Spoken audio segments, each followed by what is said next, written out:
پڑھی گئی صحیح بخاری کی آخری حدیث ہے.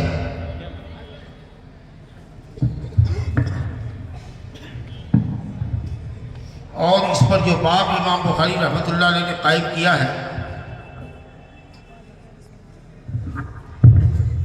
وہ سورہ انبیاء کی آیت نمبر 47 کا ایک ٹکڑا ہے.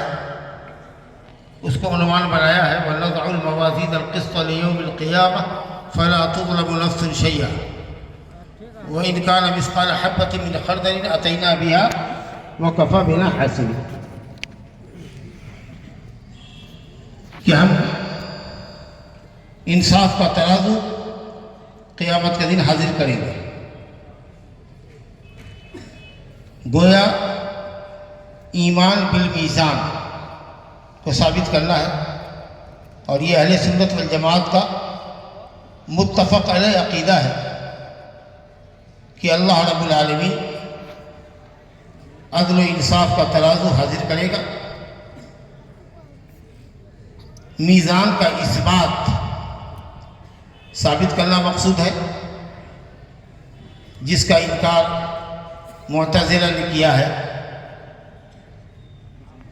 وہ کہتے ہیں کہ میزان سے مراد ہے عدل، ہم عدل قائم کریں گے. اللہ تعالیٰ عادل ہے، حکم ہے، لیکن میزان کا معنی عدل قائم کرنا یہ کتاب و سنت سے انحراف ہے.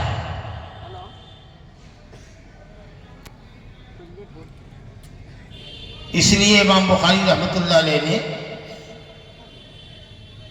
قرآن مجید کی اس آیت کے ٹکڑے سے جو میزان کے اوپر نص صریح ہے ذکر کیا ہے اور باطل فرقے پر رد کیا ہے. گویا کہ قیامت کے دن میزان کے اوپر یہ میزان حاضر کیا جائے گا. نضع الموازین اے نحضر الموازین، ہم میزان حاضر کریں گے. اس کے اوپر ہمارا ایمان ہونا چاہیے. اور دوسری چیز یہ کہ وَأَنَّ أَعْمَالَ بَنِي آدَمَ وَقَوْلَهُ يُوزَنُ، بنی آدم کے اعمال اور ان کے اقوال تولے جائیں گے، اور جو بھی چیز تولی جائے گی وہ مخلوق ہے. تو گویا کہ بندوں کے اعمال اور اقوال اسی طرح مخلوق ہیں جس طریقہ سے خود بندہ مخلوق ہے. اللہ تعالیٰ نے فرمایا وَاللَّهُ خَلَقَكُمْ وَمَا تَعْبُدُونَ وَمَا تَعْمَلُونَ، وَاللَّهُ خَلَقَكُمْ وَمَا تَعْمَلُونَ. اللہ نے تم کو بھی پیدا کیا، تمہارے عملوں کو بھی پیدا کیا. تو تم اور تمہارے سارے اعمال، نماز، روزہ، حج، زکوٰۃ، تلاوت، ذکر، تسبیح وغیرہ، یہ سب مخلوق ہے. اللہ کا کلام غیر مخلوق. اللہ کا کلام کرنا اس کا فعل، اور کلام اللہ تعالیٰ کی صفت ذاتیہ، اور کلام کرنا اللہ تعالیٰ کی صفت فعلیہ. یہ تو غیر مخلوق ہے. لیکن عبادات کرنا، قرآن مجید کی تلاوت کرنا، ذکر و اذکار کرنا، میں کم کروں، یہ سارے اعمال جو ہم سے سرزد ہوتے ہیں، تلاوت، ذکر و اذکار، یہ سب چونکہ مخلوق سے سرزد ہوتے ہیں اس لیے یہ سب مخلوق ہے.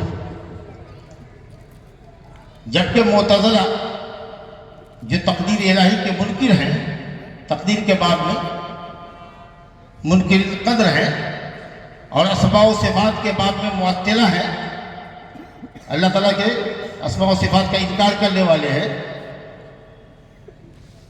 وہ اس بات کا بھی انکار کرتے ہیں کہ اللہ تعالیٰ بندوں کے افعال کا خالق نہیں ہے. اللہ نے بندوں کو پیدا کیا، لیکن بندے جو کام کرتے ہیں بندہ خود اس کا خالق ہے. اس طریقہ سے انہوں نے دو خالق ثابت کیے. اللہ بھی خالق ہے اور بندہ بھی اپنے افعال کا خالق ہے، اس لیے اس کو کہا گیا القدریۃ مجوس هذه الامة، اس امت کے مجوسی ہے، کیونکہ جو مجوسی تھے کفار وہ دو خدا کے قائل تھے، ایک خالق خیر تھا، ایک خالق شر تھا۔ اسی طریقہ سے یہ معتزلہ کہتا ہے کہ اللہ بندے کا خالق ہے اور بندہ اپنے افعال کے خالق ہے، جبکہ حقیقت یہ ہے کہ اللہ تعالیٰ نے انسان کو پیدا کیا، انسان کے اعمال کو پیدا کیا، تو ہم جو بھی کچھ عمل کرتے ہیں یا جو کچھ ہم اپنی زبان سے ادا کرتے ہیں، قرآن کی تلاوت کرتے ہیں، نماز میں قرآن پڑھتے ہیں، ذکر و اذکار کرتے ہیں، یا نماز کے باہر ہم قرآن پڑھتے ہیں، ذکر و اذکار کرتے ہیں، یہ سارے اعمال مخلوق ہیں اور مخلوق کو تولا جائے گا۔ تو میزان حق ہے اور میزان پر بندوں کے اعمال اور اقوال تولے جائیں گے۔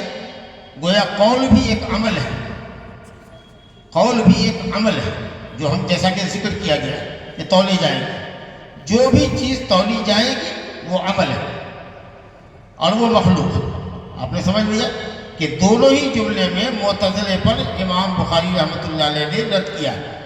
تو توحید کا تقاضا یہ ہے کہ اللہ رب العالمین اپنے عدل کے اظہار کے لیے میزان حاضر کرے گا اور بندوں کے اعمال کو تولے گا، اپنے کمال عدل و انصاف کو ظاہر کرنے کے لیے اور بندوں کے عذر کو قطع کرنے کے لیے کہ کوئی یہ نہ کہے کہ اس کے ساتھ نعوذ باللہ ظلم کیا گیا ہے یا نہ کرتا گناہ کی اس کو سزا دی گئی ہے یا نیکی کرنے والے کی نیکی میں کچھ کمی کر دی گئی ہے۔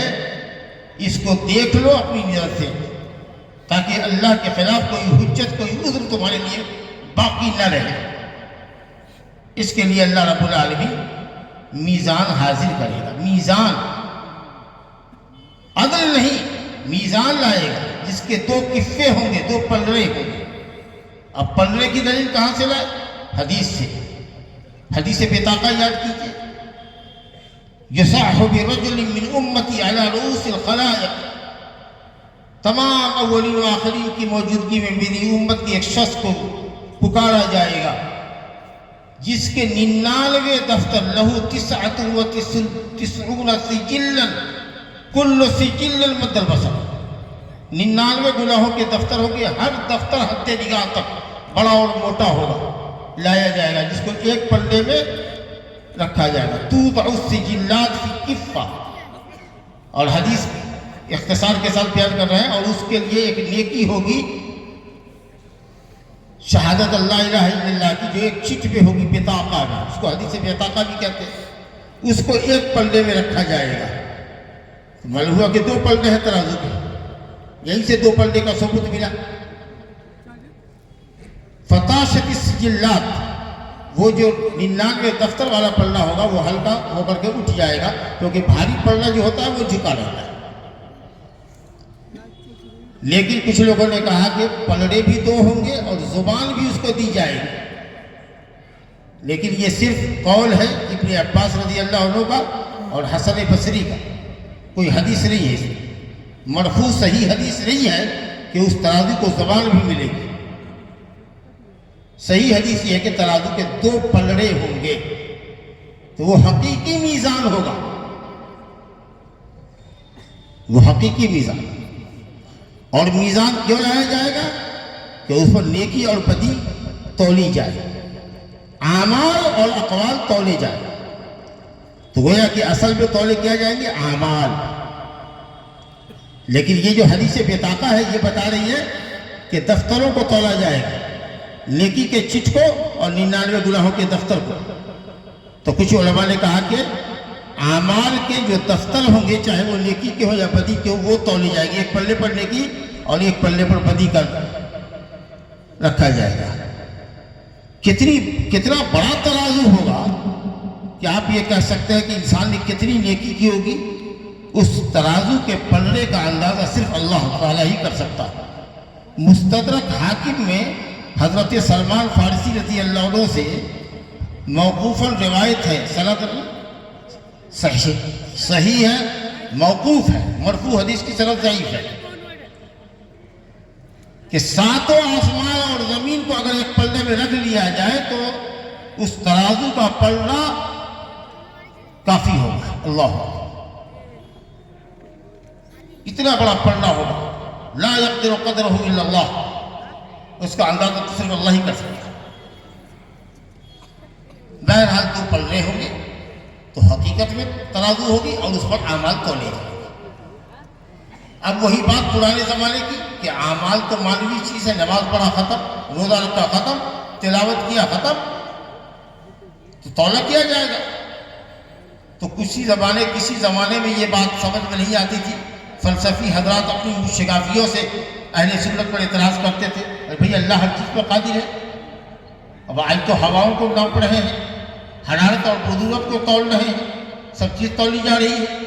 اللہ کے لیے کیا مشکل ہے؟ حدیث صحیح ہے کہ اللہ تعالیٰ قیامت کے دن جب جنتی جنت میں چلے جائیں گے، جہنمی جہنم میں چلے جائیں گے، تو موت کو جو ایک مانوی شے ہے، حصی شے نہیں ہے، اس کو ایک میڈے کی شکل میں لایا جائے گا اور اہل جنت کو بولا یا اہل جنت، تو یہ گردن اٹھا کے دیکھیں کیا بات ہے، کہیں ہمارے نکلنے کا آرڈر تو نہیں ہو رہا ہے. جہنمیوں کو کہا جائے گا تو وہ گردن اٹھائیں گے کہ کہیں ہمارے نکلنے کا اعلان تو نہیں ہو رہا ہے، وہ خوشی سے اچھلیں گے. کہا جائے گا کہ یہ تم لوگوں کی موت ہے، خلود ولا موت ہے، جنتیے تم ہمیشہ رہو، موت نہیں آئے گی تم کو.